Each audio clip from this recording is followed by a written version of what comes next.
সম্মানিত ভিউয়ার্স, আসসালামু আলাইকুম। সবাই কেমন আছেন? আশা করি আল্লাহর রহমতে আমিও ভালো আছি, আপনারা অবশ্যই ভালো আছেন। প্রকৃতির সৌন্দর্য নিয়ে আমি আপনাদের কাছে উপস্থিত হলাম। বর্তমানে প্রচণ্ড গরমের মধ্যে এখন বর্তমানে একটু স্বস্তির আভাস। প্রচণ্ড গরমের ভিতরে মানুষ হাঁপাইয়া গেছিল, এখনও হালকা হালকা গরম এবং তার মধ্যে ঠান্ডা বাতাস বইতেছে। এটাও একটা আল্লাহর রহমত, আল্লাহর নিয়ামত বললেই চলে। আপনাদের কাছে আমি একটা কিছু বলতে চাই, যা গতকাল বলছিলাম আল্লাহর নিয়ামত সম্পর্কে। আল্লাহর নিয়ামত এমন একটা নিয়ামত যা আজ করা যায় না, বোঝাও যায় না, কিন্তু অনুভব করা যায়। মনের চোখ দিয়া বা অন্তরের কান দিয়া শুনলে বা দেখলে এটা অনুভব করা যায়। যারা ঈমানদার তারা সহজেই বুঝতে পারে, আর যারা নাফরমান তারা বুঝতে পারে না। তো ঈমানদার আর নাফরমানের মধ্যে পার্থক্য হইল এটাই যে ঈমানদারের সাথে আল্লাহ তাআলার কালেকশন আছে। যারা নামাজ পড়ে, রোজা রাখে, আল্লাহর হুকুম মানে, তাদের সাথে আল্লাহ তাআলার একটা কালেকশন আছে।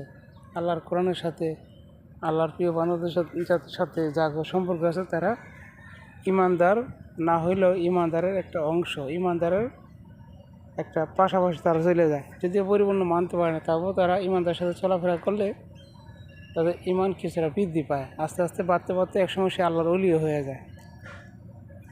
আর কাফের যারা মুনাফেক, তারা সবসময় নাফরমানি, অন্যের সাথে শিরক করে, আল্লাহকে অন্যের বিষয়ে কথা বলা এবং এই কাজটা না হলে হতো না, ওই কাজটা না করলে হতো না, এটা না করলে হতো না, আমি এটা না করলে হতো না।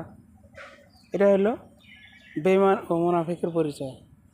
তা আমি অবশ্য সেটা বলি না, যারা নাকি বেঈমান তাদের পরিচয় এবং ঈমানদারের পরিচয় দুটোই আলাদা। আমি যেটা বলতে চাই যে আমি ঈমানদার না, আমি ঈমানদার না, আমি একজন গুনাহগার, পাপিষ্ঠ মানুষ।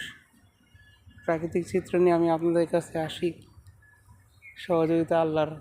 আপনারা ওসিলা হইতে পারেন, আপনারা ওসিলা এমনটাভাবে হতে পারেন, যেমন আমি বর্তমানে আমার উইকলি চ্যালেঞ্জের বিষয়, উইকলি চ্যালেঞ্জ এর মাধ্যমে আমার স্টার লাগে প্রায় 60টা বা তার বেশি হলে ভালো হয়। যদি কেউ 100 টাকা দেন, দিতে পারেন, আপনাদের ইচ্ছে।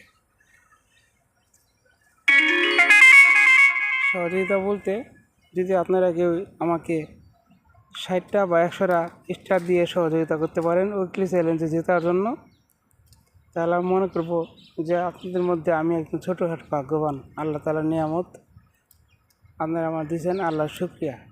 যদি দিয়ে থাকেন, না দিয়ে থাকলেও আমি আপনার জন্য খারাপ কিছু বলবো না। তো আপনার সামর্থ্য হয় না তাই দেন, সামর্থ্য হয় না তাই দেন নেই। তবে একটা বিষয় জানার আছে যে মানুষের জন্য সাহায্য মানুষের না, সাহায্য আল্লাহ থেকে আসে। যে আল্লাহর পক্ষ থেকে যদি আমার জন্য কোনো বিষয়ে সাহায্য আসে, সেটা আপনাদের মধ্যে যে কেউ হতে পারে। এটা আমার বলার।